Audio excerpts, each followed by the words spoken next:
Hi, so my name's Christy Johannes, and I am a high school student from Mobile, Alabama, and I decided to do my project on marine debris around the world. Okay, so first off, what is marine debris? Marine debris is considered any persistent manufactured or processed solid material discarded, disposed of, or abandoned in the marine and coastal development areas. It's estimated that about 60 to 80% of all marine debris comes from the land. And so the top three types are cigarette butts, plastic bags, and food wrappers and containers.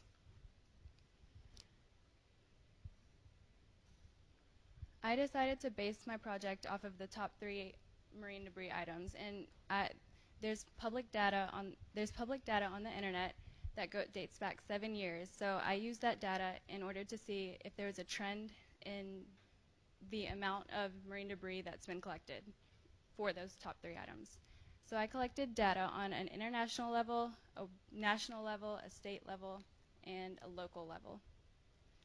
And then I decided that after analyzing the data, I would perform my own test along the Gulf of Mexico shore. Okay, so like I said, in order to find data, I needed to go online, and I used two organizations' websites, Ocean Conservancy and Coastal Cleanup Data. So I graphed and analyzed the data, and then I went to the Gulf of Mexico and then took my own tests. So these are some pictures from the tests. Like, I took 4 of my friends and a counselor, and we all walked about 1/4 of a mile, and we just started picking up trash. So we found a lot of stuff, and that you'll see all the stuff we found in a later graph.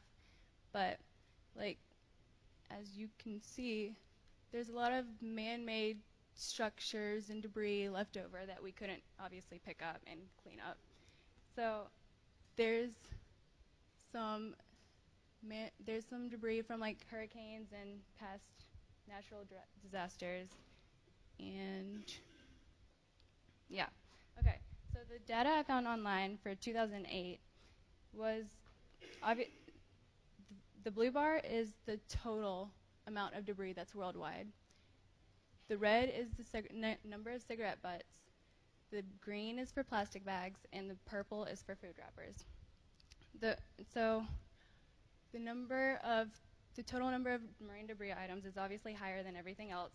And cigarette butts, you can see the trend as cigarette butts is continuously higher than everything else.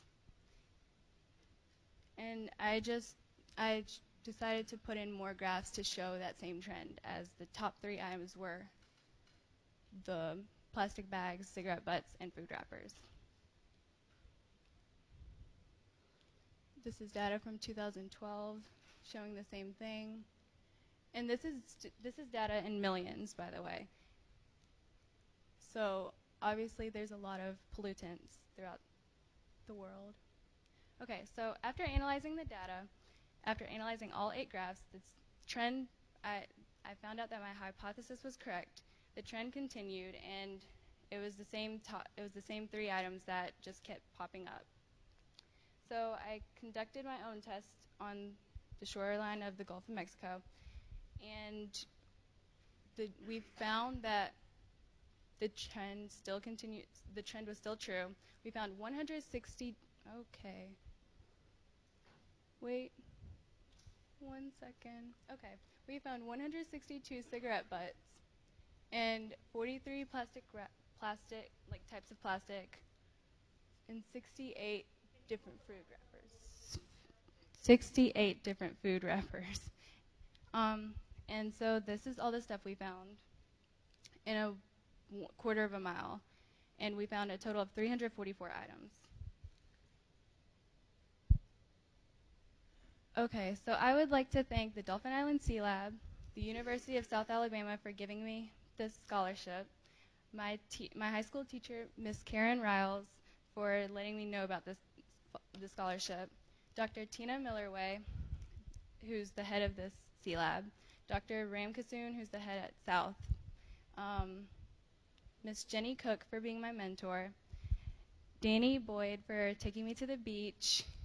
My friends Marina, Markel, Atia, Molly, and Alexander for like helping me pick up trash, and the Ocean Conservancy and coastal cleanup organizations for making their data public.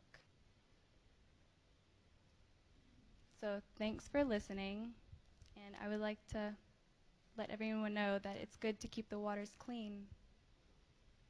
Okay. Are there any questions?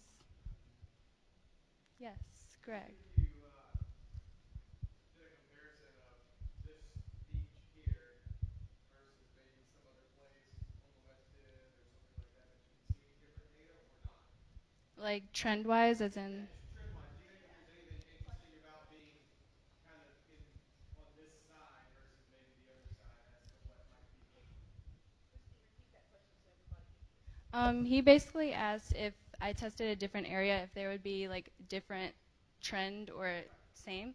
I think the same trend would continue, and it there might be less debris, but I think it'd still be the same types. Yes.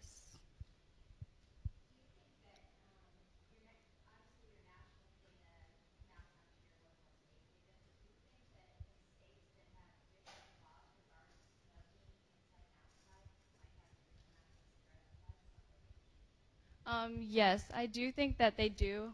They would have different amount. She asked if there would be like different numbers of cigarette butts in different states due to laws and other policies. I do think that might be a factor, but there's also it. Many people who smoke should not.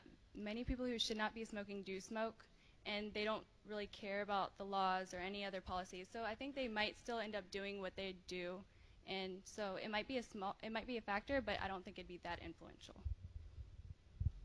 Are there any other questions? Christy, Yes. so you said that, do you think that most of the cigarette butts are coming from people just hanging down on the beach, or do you think they're coming down from river systems miles and miles away from the beach? I do like in the test that I took. It was right after the 4th of July, so there could have been people who were like hanging out on the beach, but there also marine debris is like it washes up on the shore and so it could have come from different areas, and yeah, so I think both. I noticed also in your graphs that because the scale was in millions, Yeah. you really couldn't see the numbers of the state and local areas because Yes. the scale is so large. But did you see the same trend in the state Yeah, and it's in Mobile County it's numbers? really hard to see the scale, like because the scale is so big and it wouldn't let me change it. So like you can sort of see it, but the same trend continued both at the state and local levels. The cigarette butts were like at an all-time high, and the plastic bags followed with the food wrappers. And even if it wasn't in the same order, it was still the same top three. Any more questions? So why do you think cigarette butts are always number one? Not just because people smoke, but because I don't know why, because I don't know. Cigarette butts? Some toxins that should not be within the body? Yeah, plastic too. So that contributes to the top three. So, any other questions? Okay, well, thank you for listening.